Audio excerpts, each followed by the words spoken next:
Assalamualaikum guys. Hari ini saya nak kongsikan resepi kek margarine marble.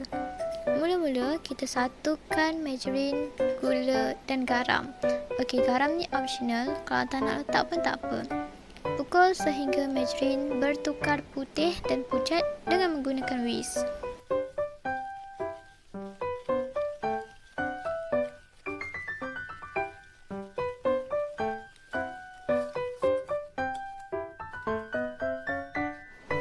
Setelah itu, masukkan telur satu persatu dan pukul hingga sebati.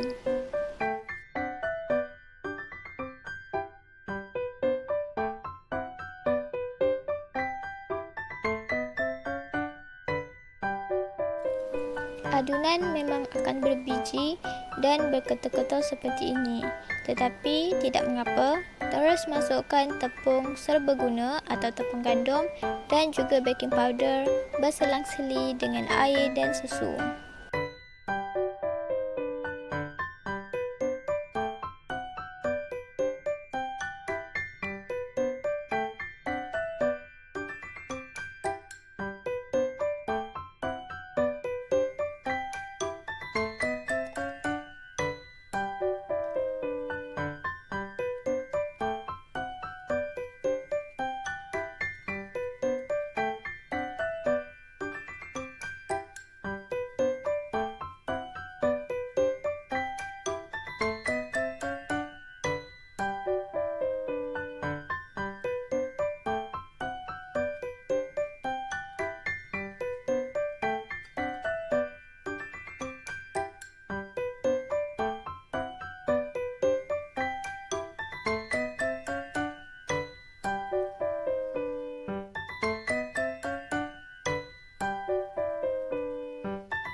Masukkan adunan secara berselang-seli ke dalam loyang yang telah disapu margarine.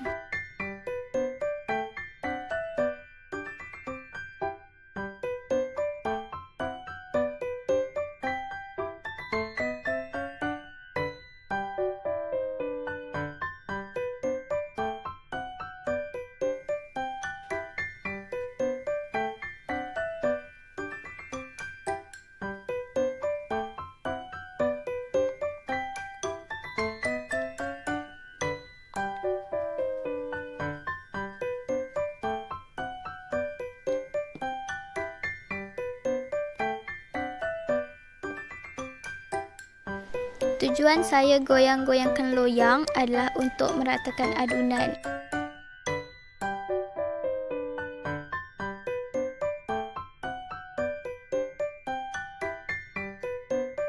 Hentak loyang supaya udara yang terhasil di dalam kek keluar.